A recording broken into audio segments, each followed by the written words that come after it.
Hello, I'm the 10-minute English teacher. Let's get you exam ready. Today, in this lesson, we're going to be revising on spectacles and thinking about discontent in the play. Before we get going, don't forget to like and subscribe. There are plenty of things on the channel to help you know the play like an expert. Okay, let's begin our lesson thinking about discontent in the play. We're going to be mapping action for one of the key characters today. So let's think about the fact that we have 3 acts in an Inspector Calls. So the bottom axis is time. And on the left-hand side, we have got discontent. We've got happiness at the very top, and then we've got at the bottom there discontent, unhappiness, and we're going to think about Gerald. So we're now going to map his action throughout the play from Act 1 to the end, thinking about how his emotions change throughout the play.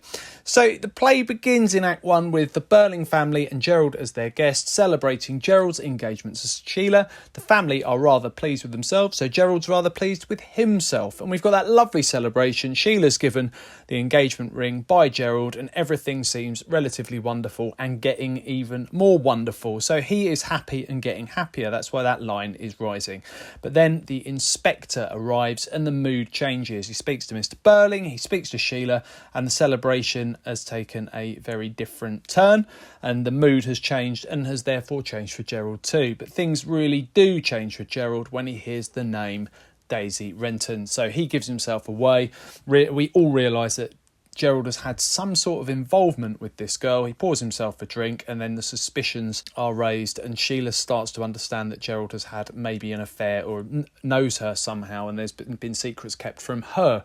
So straight away, on hearing that she's changed her name to Daisy Renton, Gerald's mood dramatically changes. And then the engagement is off. We're into Act 2. We find out that Gerald has had an affair. It's all very difficult and uncomfortable, and then that leads to Gerald being given his engagement ring back by Sheila. At that point, he goes out for a walk. So we think he is completely discontented, a broken man. He realises that his engagement is off. He's been embarrassed and shamed in front of the parents of his fiancée. And all of this seems far too much for Gerald to take, and he leaves. So we're under the impression that the reason he has left the house is because he is completely destroyed by all of the news and revelations.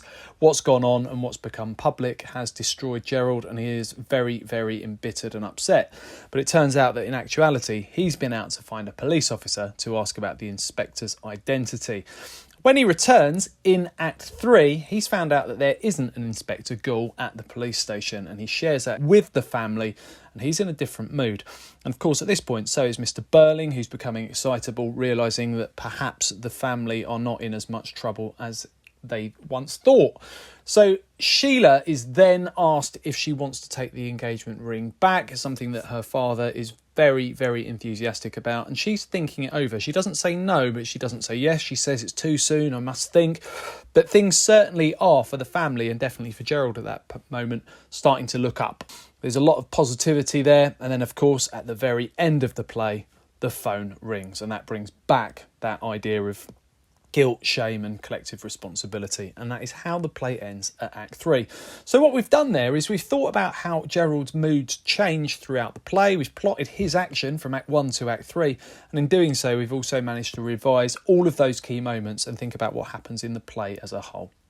Now what you can do now as a revision activity is you can think about doing this for the other characters. We've got Mr. Burling, and again begins the play rather pleased with himself. Mrs. Burling may be less happy. She's a rather cold woman and her husband's social superior.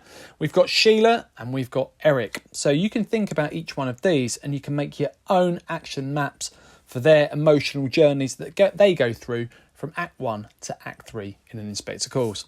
And one thing you can do is click the link in the description to help yourself to free worksheets from me for you to either use online or print and use as worksheets to help you map the action.